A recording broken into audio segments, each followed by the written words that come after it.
Morning, as we go to the Parsha, we are holding in the portion of Truma.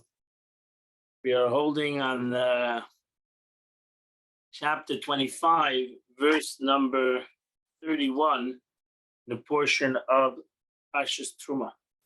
We continue with the building of the Mishkan, and we are holding by the menorah. Asisa menorahs zav tor. And you shall make this menorah out of pure gold. Miksha tasa isa. It should be made out of hammered work. Mishtasa menorah shmei yerecha kana v'givideh taftareh v'rachel.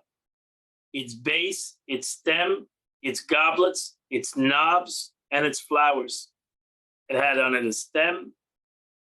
It had on it 6 stems, actually, 7 stems in the middle, and then it had on it flowers, knobs, and goblets.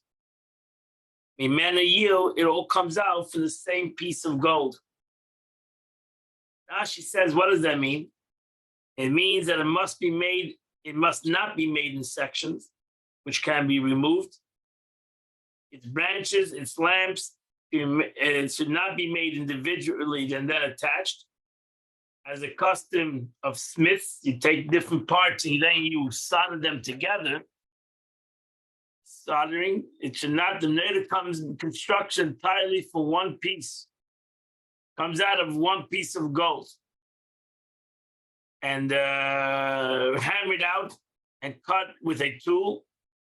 And the branches separate on both sides. Miksha, Rashi says miksha, it's an Aramaic translation, nagid, expression of drawing out. Meaning, as he draws the parts out of the block of gold on either side by beating it with a hammer. The word miksha means to blow of a hammer. That's the meaning of the word miksha, hammered out work. Tasamaneda. The menorah shall be made. Very interesting expression that we say the menorah shall be made, meaning the menorah was made on its own. So that said by itself. Actually, the menorah is made by itself. Since Moshe Rabbeinu found a difficulty to figure out how to form the menorah. This was a very complicated thing to do. And Moshe Rabbeinu didn't know exactly how do you make this menorah. So God said to him, cast a talent, 64 pounds of gold. Think about how much gold this menorah had. 64 pounds of gold into the fire, and it will be made by itself. God said, thus put the menorah, and it will be happen by itself. That's why it doesn't say you shall make, but it's made. Yerecha, this refers to the foot on the bottom of the menorah, which is made like a box with 3 legs coming out from it. On the bottom of the menorah, let's see if I have a picture here.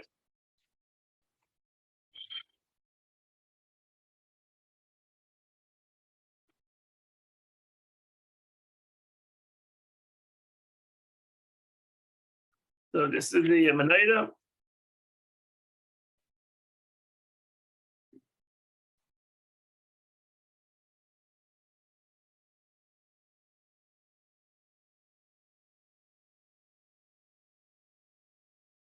Box there on the bottom, and you have the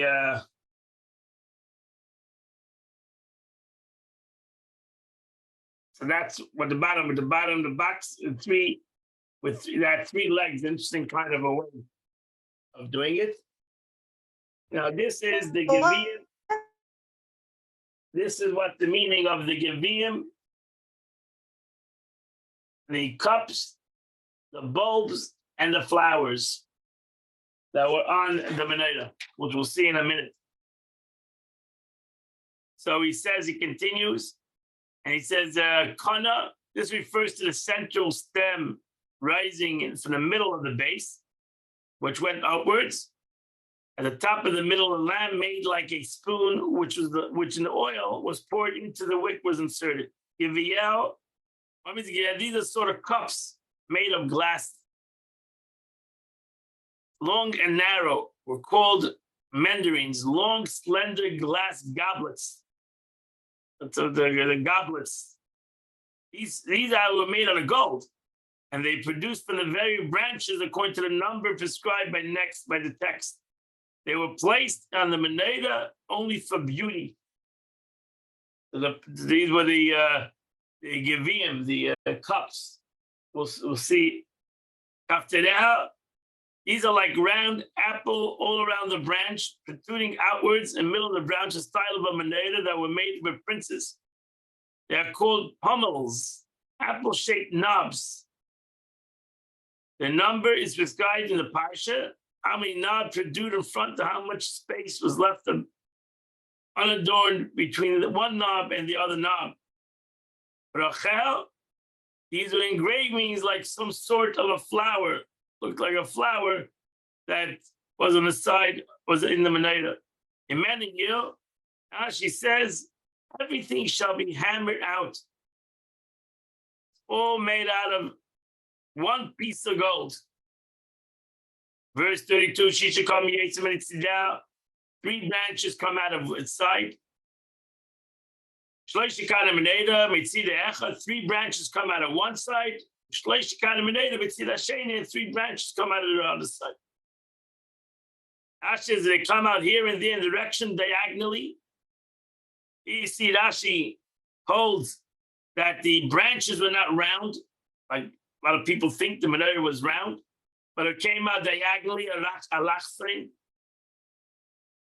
drawn upwards until it reached the height of the menorah, which is in the middle of the stem. It came out the middle stem, one higher than the other. The bottom one was the longest. The one above was a little shorter than that. The highest one was the shorter than that. Because the height of the end, at the top, they all were equal to the height of the seventh middle stem, in which the sixth branch is extended. Verse 33, three decorative goblets on each branch. After a ferach, a knob, and a flower. And three decorated goblets on one branch. After a ferach, each one had a after and a ferach. Trying to see. And picture.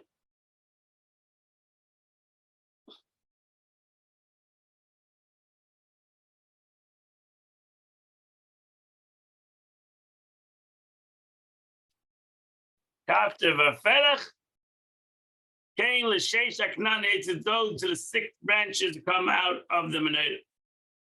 Shukadim, as she says, Mitziyot, they were decorated in the manner that the silver and gold vessels are made. They're called Ni'aler. Gevim produced from each branch. After Vaferach were in each branch. And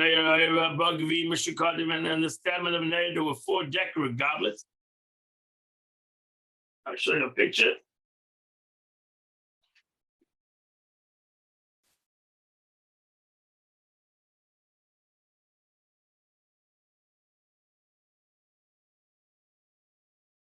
Those are the goblets. As you see in the middle of the menorah.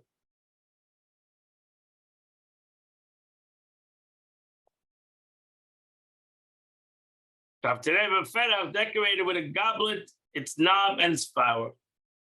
Rashi, and the stem of the menorah shall be four goblets. On the main stem of the menorah were four goblets, one protruding on it below the branch, and three above the exit of the three branches that extended towards the side.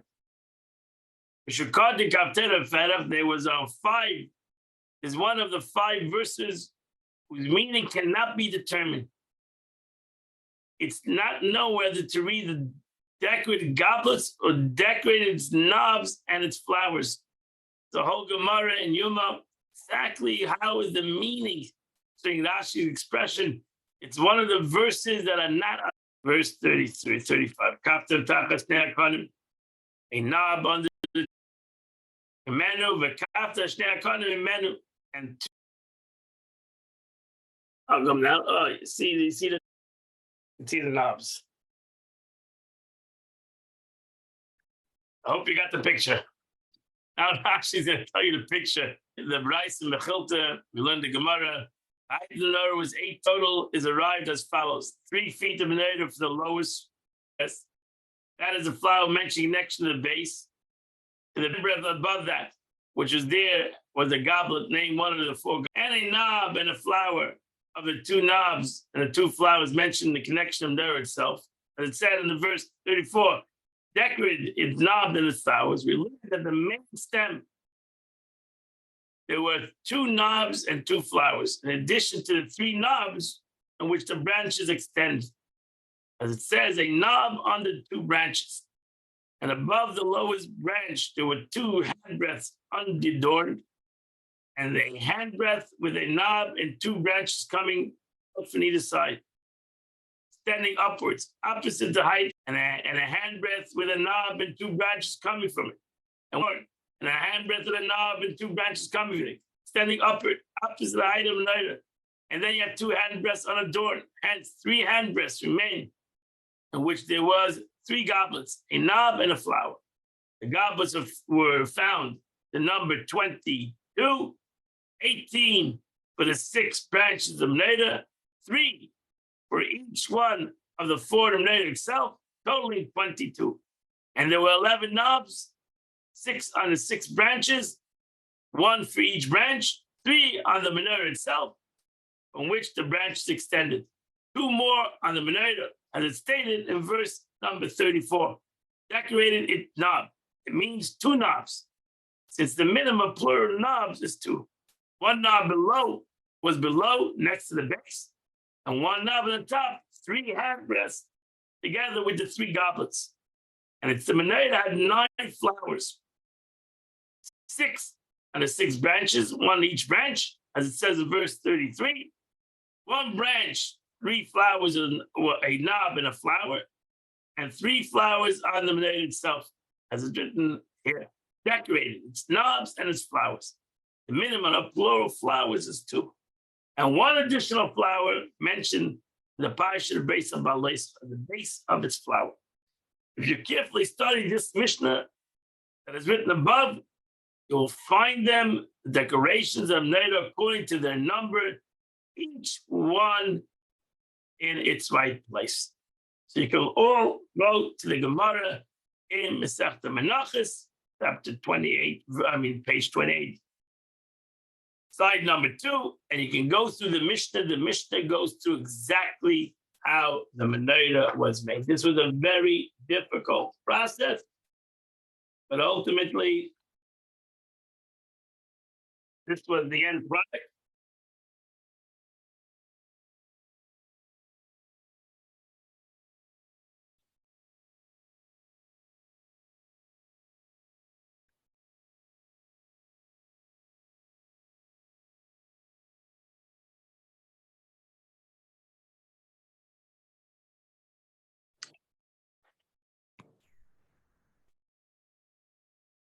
Verse 36, Kaptereim, their knobs and their branches, menu, everything comes out from it. Kula miksha achas, it was all one piece of gold, zav ter, pure gold. Verse 37, see, it says, Shiva, you shall make 7 lamps. The last and you shall kindle it the lamps, and they shall shed light towards his face. Rashi says, sorts of cups in which the oil and the wicks were put. Naming, make the opening of the 6 lamps, which were at the top of the branches that extend from it turn towards the middle one. They all face the center, the middle The base of the menorah all faced the middle, so that when the lamps were lit, they would shed light towards the direction of its face. The face was the stem in the middle, which all the branches came out from. The light will return to the face of the middle branch, which is the body of the menorah. Its tongues, and its scoops, Zav Torah were made out of pure gold. She said the tongues, they were tongues that make the wicks. You take the wicks from the oil, set them in the place to draw them into the mouths of the lamps. Since they were used like taking the wicks with them, they were called melachim, peers of takers. That's how they got their names. These are the small cups in which the kohen would scoop the ashes that were in the lamps in the morning, and the kohen would clean the lamps with the tweezer, as you see in this picture, a tweezer and a scooping spoon-like.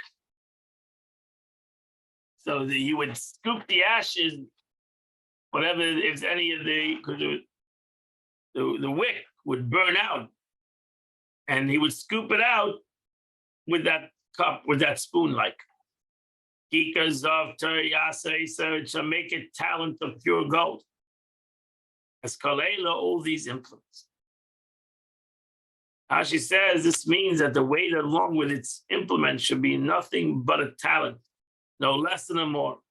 The talent used for mundane matters was 60 mana, and one used for holy matters was doubles, 120 mana, thus 120 mana. The mana is the litra, which is silver, is weighed according to the weight used in cologne, which is equivalent to 100 gold pieces or 25 sela. But a sela is equivalent to 4 gold pieces. And he ends off at the end. This is equivalent to 64 pounds. So a mana is 64 pounds of gold. The menorah had 64 pounds of gold.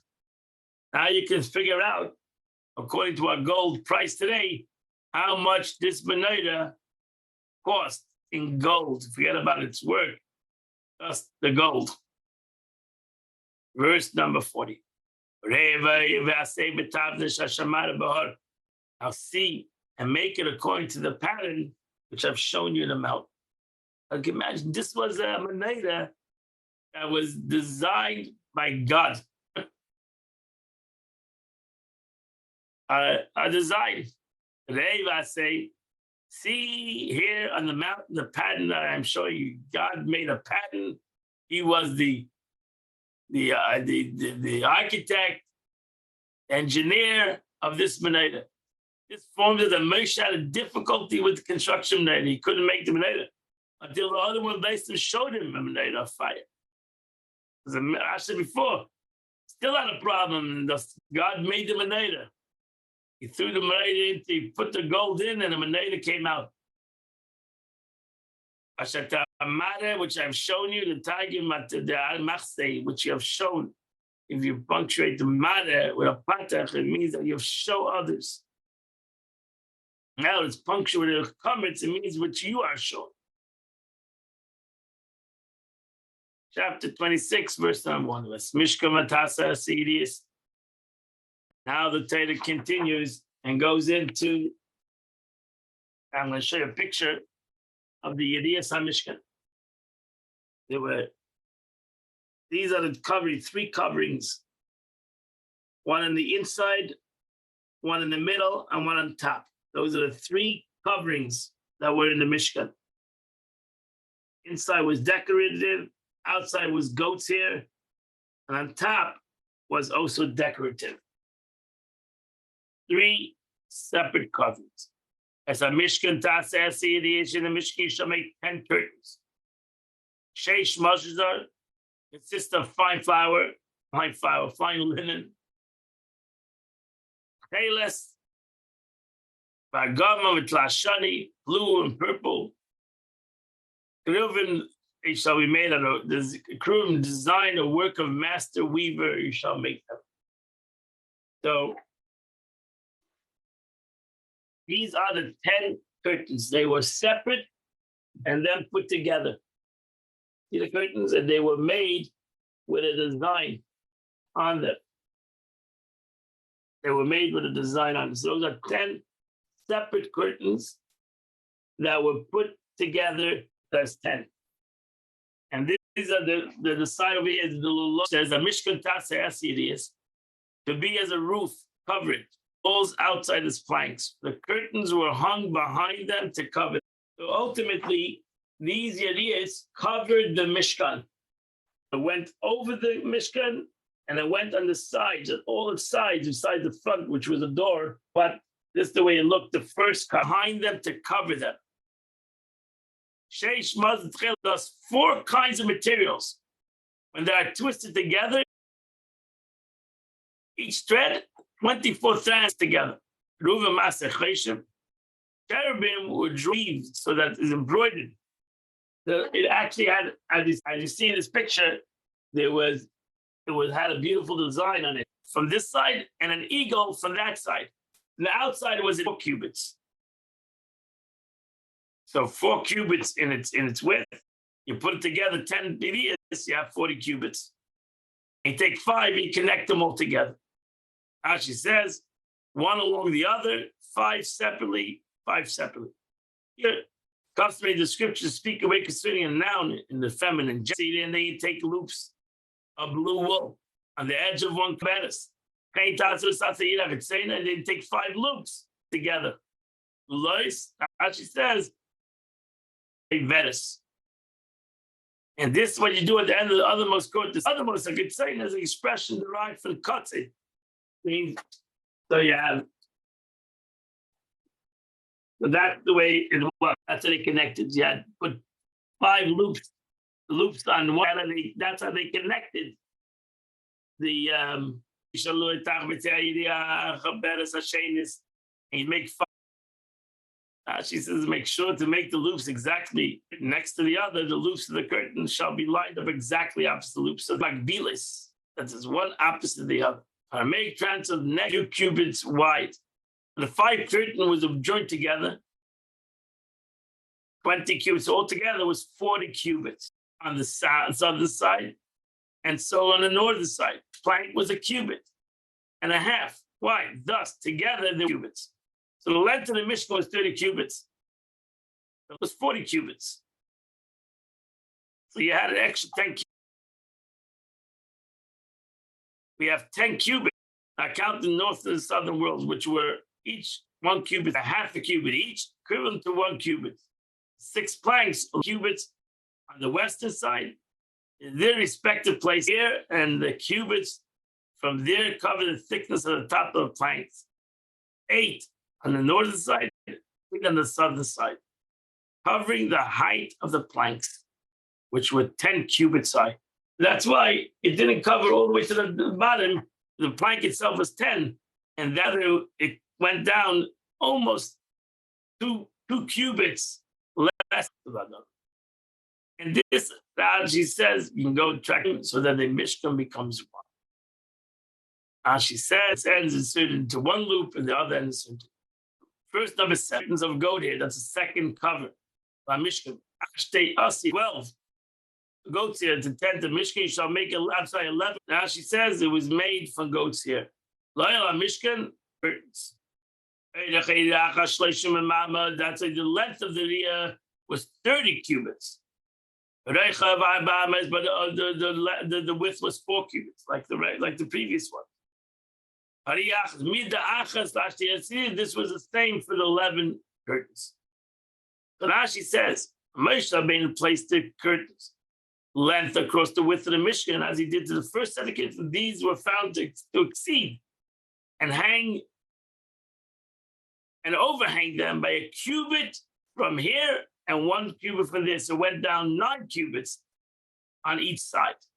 previous one went 8 cubits, this went 9 cubits. And that's all you saw was 1 cubit of the Adonim.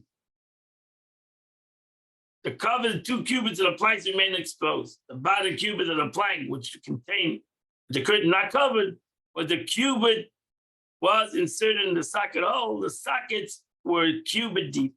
So that's all you saw the Mishkan ultimately from the outside, and the Adonim, the gold, the silver sockets. 6 curtains together. If a Valtis is Ashisha Mukta Emil, you fold the 6th curtain in front of it.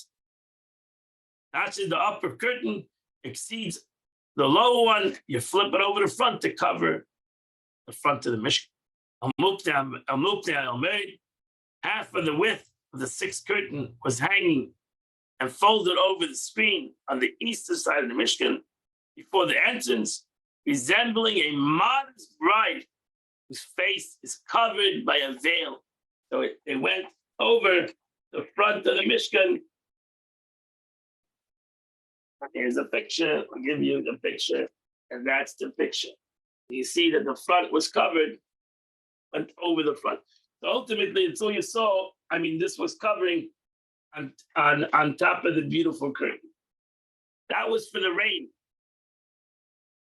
And the rain, that was like more like a rain cover, that no rain should be able to come into the Mishkan. And again, you didn't make 50 loops on one edge of one curtain of the 5. You make 50 loops on the other side. You didn't make 50 copper clasp. Basis across the legs, you connect the copper clasp to the loops. You fasten the tent and it becomes one. An overhanging axis of the curtain, the tent of half of the extra curtain shall hang over the rear of the Mishkan.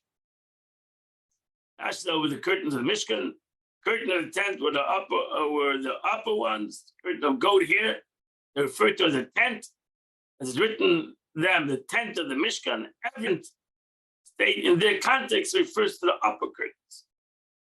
The upper curtain exceeded the lower ones by half a curtain on the western side. Since there was it was extra 1 curtain that had 4 cubits. Hopefully, you are getting this whole thing. I'll show you the picture. This covered 2 cubits of the plank were exposed. Mishkan, and the northern and southern side are the sides of the cubit from here, the cubit from there, over the sides of the Mishkan, from here and from years, which exceeded the length of the lower curtain, the protector on the northern and southern side as beautiful. One should spare the beautiful cover on the top. You make them out of ram skins dyed red, covering of Tasha skin above it. Now she says, with the roof of the goat hair curtain, make an additional covering of ram skins dyed red. Additionally, above it, place a covering of Tashim skin. These 2 coverings covered only the roof, the length being 30 and the width 10. So there only was on top another 2 layers to make the top beautiful. So the sides of the Mishkan, you saw only the goats on the top. Now you saw it. Only God saw that. So that was the top of the Mishkan was these 2 covers. It was a red cover and a beautiful Tchashim. Tchashim was the mixed cover, the beautiful. That's the red one, and that's the Tchashim. Was a skin that had many covers. Okay. Additionally, above a place a covering Tchashim skin. These 2 coverings covered only the roof. As Rabbi Nechemiah's word, but according to Rabbi Yehuda, there were only 1 cover. Half of it was made out of ram skin, dyed red, and half of it was made out of chashim. So the machlekes, the Gemara, exactly how what. So here I have two pictures where the machlekes is. Either it was a top picture, two different things, but Rabbi Yehuda says it was one thing in the bottom picture. So you decide, the machlekes, the Gemara, how exactly it looked. This top or the bottom. Picture here shows like Rabbi Yehuda. Picture over here shows like Rabbi Yehuda, but there's really a machlekes in the Gemara how it was.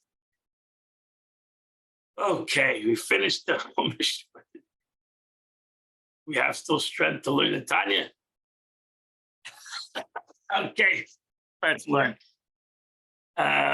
Holding chapter 29 at time. I'm getting my soldering iron out. Okay, don't relax. Gonna start building this. It'll take about 20 years. That's a person that is innocent from grievous sin of his youth. I mentioned yesterday, some people have the sin of their youth. That's a person who was a holy guy, who never had any sin of his youth. She should never take the heart the counsel of the Zohar that says, be the master of accounts. This means that he should do spiritual accounting, described below as a master, whom each set figure represents either profits or loss that directly affect him, rather than a servant, a hired accountant who can view whatever bottom line eventuates with academic detachment. Last is cheshbon and nefesh. Person should take stock of his soul. Mikol hamachshavos v'hadiburim. Should think about all the thoughts, all the words, ma'asim, all the things that he did. Shacholfu v'avru, that have been passed. There's all his history. For the time he was born, for the time he remembers, till today. Make a cheshbon, make a calculation. Were they all from the side of holiness, or were they from the side of unholiness? Mona litzlan, God forbid. All the things, all the thoughts, and all the words, Hashem, which were not for God. Amen. Well, let's say no for God's will, or the service of God. So even though I have not done sin, maybe Chas v'Shalom, I have not done sin of the youth, so to say, but have I said things that I shouldn't have said? Have I thought things that I shouldn't have thought? Have I done things that I shouldn't have done? I need to make it a calculation. And you'll realize that your calculation will show you that you are extremely have many things on my list that I've done a lot of wasteful time of thought and speech. Now it's known. You call whenever a person thinks holy thoughts. The Zohar says that during that time he becomes a chariot for the chambers of holiness. That originates, every holy thought originates in the chambers of holiness. To become a chariot, meaning that it becomes completely subservient to those chambers to the same degree as a vehicle, having no will of its own, and completely subservient to the driver's will. When he meditates on God, love of God, for example, he becomes a vehicle for the supernal chamber of love, and so on. If it's so too in holiness, so is it true in the opposite. When a person has evil thoughts, he becomes a chariot lehechalas atmeis. He becomes a chariot and a vehicle for the unclean chambers. Every evil, impure things comes from that. And so too in speech, and so too in action. Thus, even one who cannot call to mind any past sins can humble his spirit by contemplating how often he's become a vehicle for impurity through his thoughts, words, and action, which, though not sinful, were still in the realm of Sitra Achra, since they were not directed to godliness. So still, even though he has not sinned, but he has become a chariot for impurities in this world. Also further, he should think of himself. Third, think about all the dreams. Again, the Alter Rebbe is trying to bring humility, that we should work on our humility. So therefore, we should think all the dreams to humble a spirit, for one may learn more about himself from his dreams than from his waking conscious thoughts. For the most part, they are vanity, an affliction of the spirit. Because his soul does not ascend heaven during his sleep, since it's written, who shall ascend the mountain of the Lord? How does your neshama come to heaven, even at night? Meaning the concept, who shall rise heavenward while he sleeps, to see and observe the matters of Torah and holiness, which will in turn be reflected in his dreams.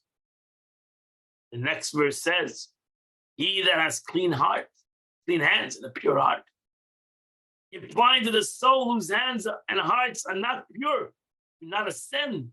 And that's why his dreams are patchwork of vanity and foolishness. Ooh, it's rough. Furthermore, those originated from the evil side come and attach themselves to him, the chemla, and form him in his dreams of mundane affairs.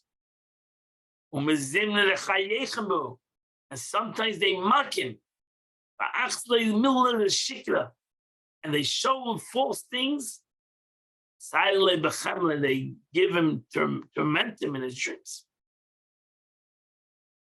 So the Alter Rebbe is repeating a Zohar here to realize when we have a nightmare, God forbid, when we just have stupid dreams, it means that our soul has not gone up too much lofty in the heavens above to go up and receive true beauty in heaven, because it is not allowed there. Therefore, it's in a place of vanity. And that's why even in your dreams, when your soul leaves your body, you would think when your soul leaves your body, so it got away from the mundane.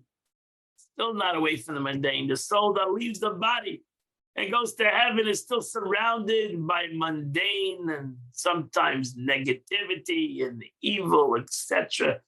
And that's why we can have terrible chalemus. This is written in the Zohar, portion of Vayikra, page 25. Ayin Shabaricha, see there to discuss that length. We does see in the Zohar that one may evaluate himself by studying the contents of his dreams. Thereby he can humble his spirit. Even if he finds himself free of sin, why is he having these terrible dreams? In this way, he may crush the Sitra Achra within him, as explained above. Again, this is all to bring us humility, which will create great joy. Now, the Rebbe is not looking over here to give us depression, and we should be sad and feel that we're negative. That's the opposite. Now, the Rebbe is just trying to give us humility, to realize we're not tzaddikim. We're not such righteous people. And therefore, we can have dreams that are not so perfect. And there can be this most dreams of vanity and stupidity, and some dreams are even negativity, and some of them are even nightmares. Because we're not righteous people, we're Bainim. We want to be Bainim. And therefore, our avodah is the subjugation of the world. And the more we realize that God is telling us that we need to do our avodah, we need to do our service in the world. And we're not doing our service, though, we're not changing the world. And therefore, even when our soul leaves our body, it's still not affected by the world. It still has not elevated the world. That's the message of the dream. The message of the dream to tell us you need, when you wake up in the morning and realize that you are still, God is still giving you the capability to start a new day and do the avodah of the day, do the service of the day, which your service is to subjugate your animalistic soul, control it, and that is what God wants from each and every one of us. That completes the Tanya of the day. We are holding, today is the 30th day of the month, my friends. There's Chodesh Adar, first day of Chodesh Adar. We are holding on chapter 145 till the end of the book, chapter 150. And that will complete the Chitas of the day, also complete the 30-day period of the Tillim. You'll finish the whole Tillim. So, Amir Shem, tomorrow, I want to wish you a good Chodesh. First of all, Amir Shem, tomorrow also is our Chodesh, first day of the month. And we will do Chitas at 8:15 tomorrow again. I want to wish you all a wonderful day. I want to invite you all tonight to the 5th class of the JLI, Book Smart, as we go to the journey of becoming book smart. Everybody's welcome either to Chabad or to this Zoom number. I wish you all a wonderful day, a good Chodesh. You'll all be happy, and it should be a good month, a month of happiness and joy for everybody, for Klal Yisrael, for each and every one of us. Have a wonderful day. Mitchell will see you tomorrow at 8:15. We'll continue the Chitas of the day.